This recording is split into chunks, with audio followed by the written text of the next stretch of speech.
So Absalom has a sister who gets raped by a half-sibling from another parent. And David doesn't do anything about it, and this sets Absalom off. He loses his shit. And this is like the Lonesome Valley. When God is silent, it's so difficult. When God's not giving any direction, God's not giving any instruction, it's difficult.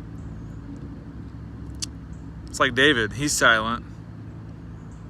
A man after God's own heart is letting injustice happen. I remember someone telling me a story about their dad quoting "Blessed are the peacemakers" around the house while their mom was beating the ever-loving shit out of them. So when dad's silent and it's injustice, or he's silent and not giving any direction, you wonder if he's mad at you. Keep listening. So David doesn't really come to his senses until after he's been kicked out of his kingdom. There's a battle, and somebody comes to give the news about what happened in the battle, and David says, "Tell me about the boy Absalom." And he gets the news that Absalom is dead, and David is beside himself. He just loses his shit. He just loses it. It's like David wasn't awake until Absalom is dead. This is such a cautionary tale. So what am I telling this story for? In the South, we have this very odd and peculiar relationship with guilt and shame. Boys grow up in a world where their parents spread their guilt and shame on them, and this sexualizes them. What do you mean? It's the preamble to their sexuality. What's okay, what's not okay. I've heard so many older people worry about younger kids, like, they have access to everything online. They have access to it all. They're just going to come across something awful. I just know it. And what adults are doing are projecting their fears onto a child on the internet. If a kid comes across a naked woman or a naked man, it's going to be like coming across their parents being naked. The kid doesn't have a narrative. The kid doesn't know anything's right or wrong until the adult plants the idea of right or wrong in their mind along with the guilt and shame. And the child has the full weight of their parents' awkwardness and disapproval. I'm putting it modestly. The child has the full weight of their parents' subjective reality, and the child will go away trying to figure out what they're supposed to do with that. This is what twists up all kind of unhealthy things. But what goes on in the parents' mind is the worst thing that's going to happen is they're going to get across some porn, and it's going to be the end of the world. And I just want to say, hey, mom and dad, your guilt and shame, like David killing Uriah to have sex with Bathsheba, that's the adult's business. That's the world that's the pain that got spread onto Absalom and his siblings. A brother raping a sister. This gets visited on to the next generation, and David doesn't come to his senses until Absalom is dead. A cautionary tale.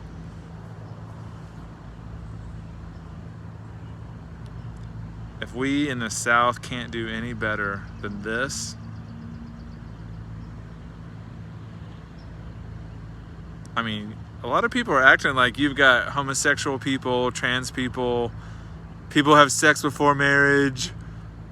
You guys are all acting crazy.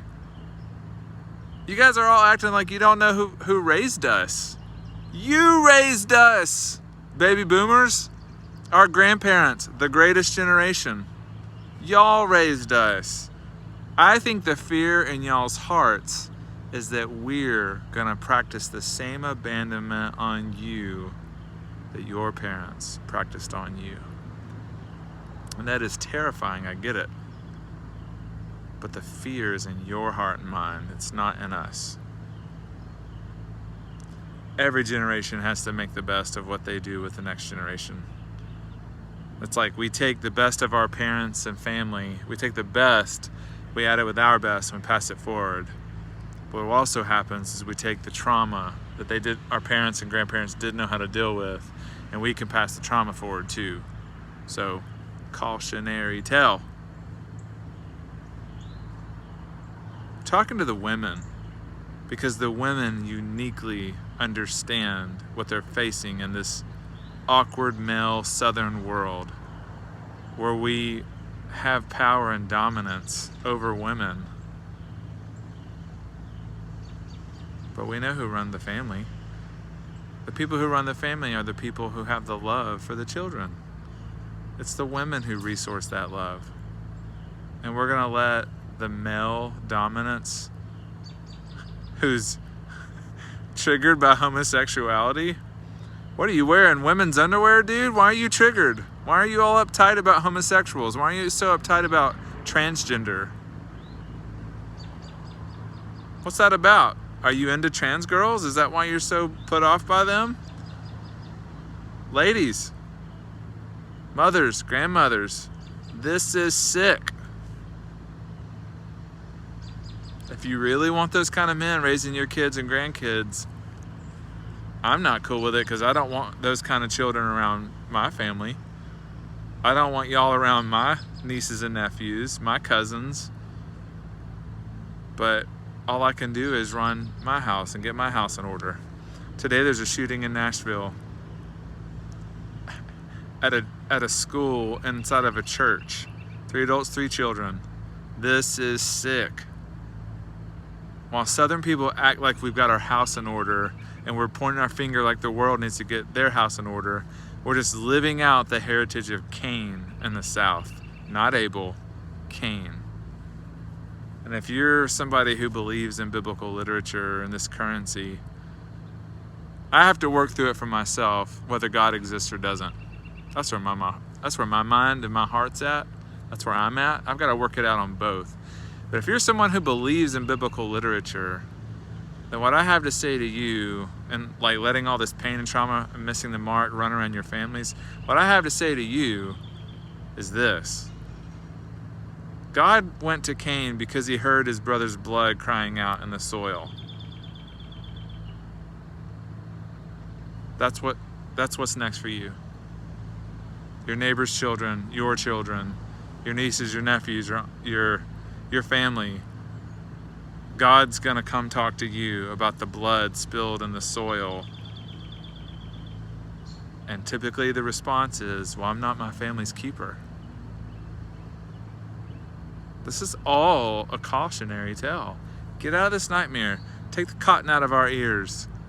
Take the cotton out of our ears and get curious about something I said in all this. Go back to something deeper than the last 50 years in America that a lot of white people act like was the best of America. We're ignoring the reality that America wasn't that great for some neighbors. What the actual fuck? Get out of here with that. I'm not hunting you, your soul's hunting you.